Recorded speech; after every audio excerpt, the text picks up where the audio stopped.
Hi guys, today's construction day 66 and Greg will be showing you the updates at the site. And if you like our videos and you haven't subscribed to our channel, please consider to subscribe. And if you like our video, hit that like button. I appreciate that very much. Again, I'll see you at the work site. All right, so here in the master bedroom area, and there's Wilma. She's wearing my hat today.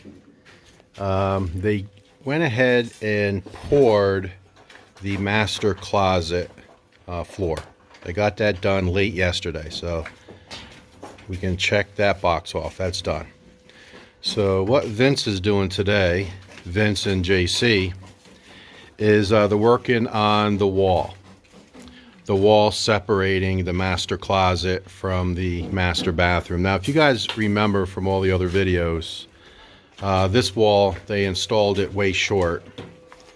I'm not exactly sure why. I didn't delve into that, but we had them take the blocks out this morning and then redo it, so you can see it's pretty well freshly done. And they also put the air vent for this bathroom in. So now you can see that the walls are the same size on both ends. So what we did, and again, that's what I like about these guys, we can make changes and they just go with it. So the original plan from the master bedroom to the walk-in closet is a 1 meter door. So that's 39 inches. That was the plan. And then repeat that here, 39 inches. Which is 1 meter.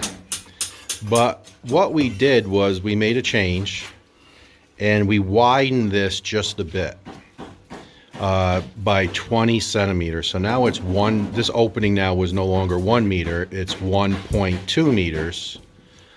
So it's 20 centimeters wider. And the reason for that is we wanted the swing when you walk in to be easier. Now there's a snap line here, so I'm going to have to duck under that. So once again, this is a 1 meter opening, and now this opening will be 1.2 meters. So as we walk in and you make the turn will be easier going to the shower here or going to the shower here. Because remember, there's going to be a double sink here with a cabinet with drawers under it. So that's going to stick out 60 centimeters. So we didn't want this turn to be too tight. Now this opening is 1 meter, and this opening is 1 meter. So plenty big. And then we have plenty of room for the toilet here. So there's plenty of room. But we figured we just wanted to have just a little more room. So when you walk in from the master closet, it just felt a little more open, if that makes sense. So 1 meter opening walking into the shower, and then this shower is 4.5 meters long, which I think is 13 feet 1 inch. You would have to look that up, but I think it's just over 13 feet. And then this 2 meter wall here is where the 2 shower heads will be. So here on this wall will be the shower heads, 2 of them coming out, and then here's the drain. And we'll don't have to worry about any glass for the shower or any shower curtains or anything like that. And everything will be tipped to the center and drain out. So we really like this design. The urinal will be here. This double sinks will be right here on this wall, and then the toilet on this wall. So this is a real nice size master bath, and you know, we definitely like this design. And you can see also that the guys are working on creating the beam or to secure the wall. You can see there's rebar across that concrete topping, and then now they have some rebar sticking out of the wall that's 9 feet tall, and that's all going to get tied in to the trusses, I believe, and that's what Felix will do.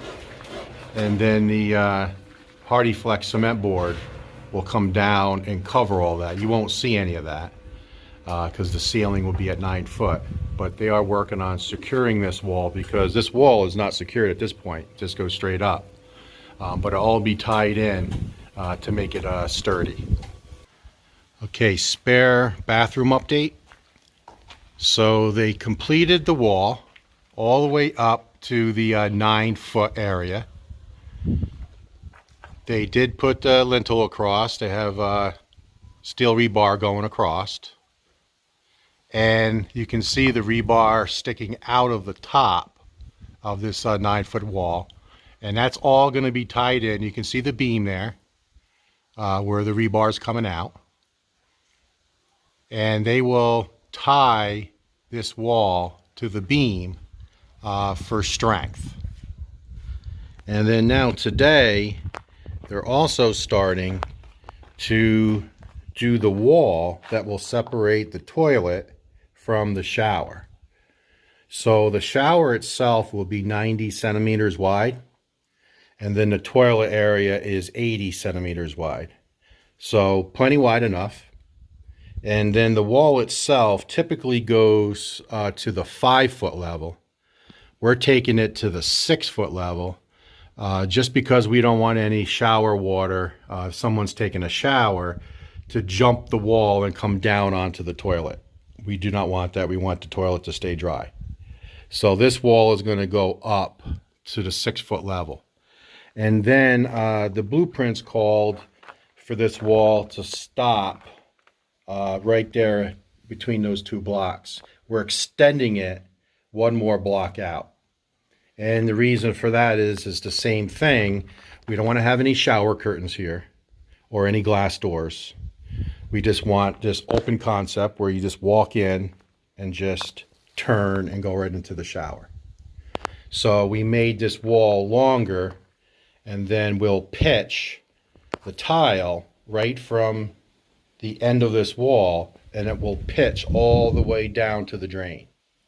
So that's far enough out where if any shower water gets behind you, it will not come out onto the floor because it'll be pitched and it will run to the drain. So we made this wall longer and we made the wall higher. So we feel that's going to be a real nice look, and they are definitely making progress today. So I wanted to give you guys a thorough update today on the beams. So we got another layer of complexity. So I'm going to go ahead and explain it. And what that complexity is splicing, which is actually happening right there.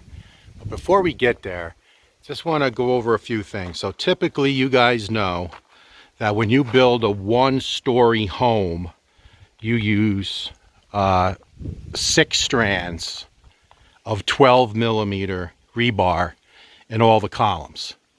So there's an example. 12 millimeter, 6 strands, and then they form it up and they pour it. And that's the way the entire house is poured. All with 12 millimeter in all the columns, and then all the beams, same thing, 12 millimeter with 6 strands.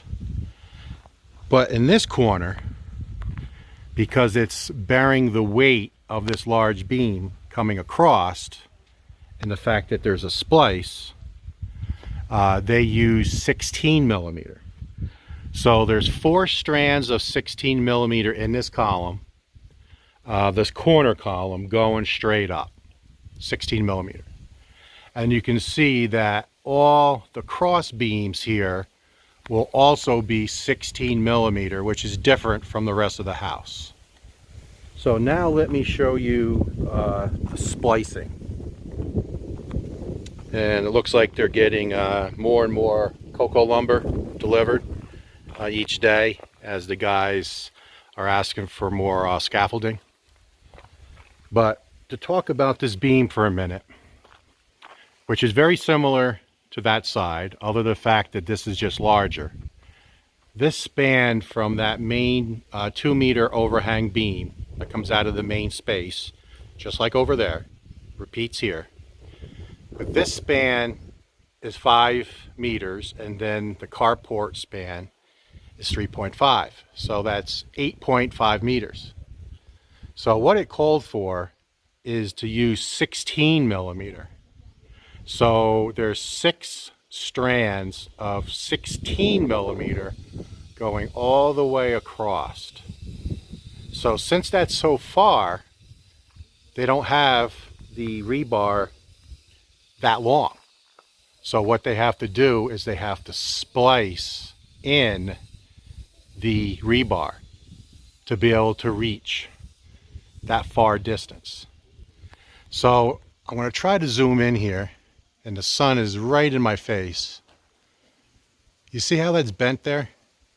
So what they do is they bring the 16 and they bend it, and then they bring the 16 millimeter this way and they bend it, and then they put the strands together and they overlap it, which is very important, 1 meter or 39 inches.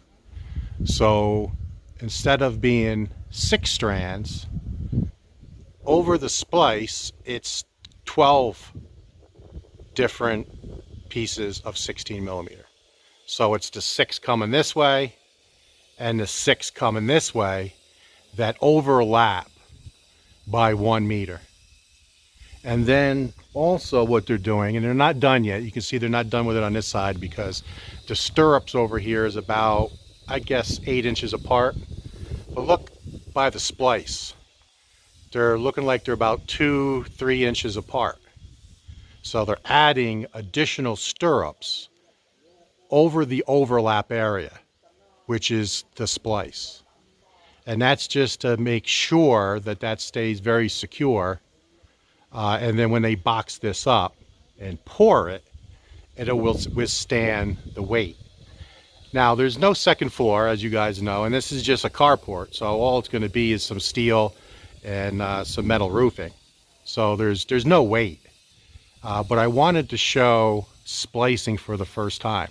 In the entire house, there was no need for splicing. Now, we would have needed to splice if we didn't use the truss method in the main room. We put trusses, so then we didn't need to have large concrete beams and then splice over that, 7 meter span.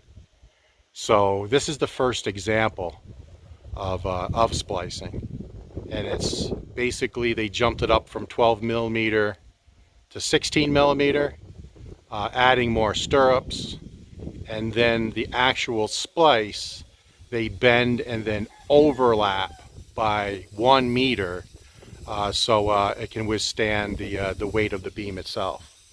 So I just wanted to show that. That's the first time we dealt with splicing, and I've seen it in other YouTube videos, but this is the first time I've seen it here at this house. So they're making progress. They're starting to form up. You can see underneath they're starting to form up with the cocoa lumber and plywood, but they still got a long way to go. So this all still needs to be boxed up. If you guys remember on this side, that took the boxing up. Remember, it took about 10 days, I think, 10 work days. So this is probably going to take more. So we'll call it 2 weeks, just to be fair. So I would imagine that it's going to be at least 2 more weeks for them to get all this boxed up. And then they got to build that cross beam there and another tie beam there. That still has to be built. So let's just call it 2 weeks and we'll be pouring this area. So here in the back of the property, and I want to show the roof, how it's going to finally end up, because there was a comment yesterday regarding water getting into the dirty kitchen. So as I mentioned yesterday, we're going to be bringing this wall up to meet these beams going across. So here's a mock-up. All right, so it shows 2 beams, and the wall here will be built up and meet the bottom of the beams. So that's number 1. And there will be a concrete topping on top of the wall to go up and to be snug underneath the beams. And then this piece of plywood here just represents the metal roofing. So the opening for the ventilation will look like this, all the way down this area. But there's going to be a fascia here. So what I didn't explain yesterday is if we left it like this, obviously with a 12-inch overhang, rain would be able to get in there. Makes sense, right? But this is 4 inches from here to here. So the fascia is going to be 8 inches. So there's going to be a 1x1 steel frame that's going to come down 8 inches and come across with 1x1 angle iron all the way in the back of this property. And then the metal roofing will come out and bend and go down the 4 inches and down an additional 4 inches. And then it would end being welded to that 1x1 steel that's going to be coming down here, going across like a box, spanning each of these beams. So essentially, you will not be able to stand here on the outside, like over there, and look into the dirty kitchen, because there will be metal roofing that'll come out and bend and go down the 4 inches, so thus covering this void, and then additional 4 inches with the 1x1 steel framing under it, boxed up. So if there is a typhoon, the water would have to come this way, which still could happen, turn, go up 4 inches, turn, go in 12 inches into the dirty kitchen. Now, could that happen? Absolutely. But I just wanted to address that because I did not cover that there'll be a fascia here coming over this 4 inches and then an additional 4 inches. So in other words, it'll be 8 inches long, which would end up being 4 inches down from the top of the wall. So I hope that this little mock-up explained that.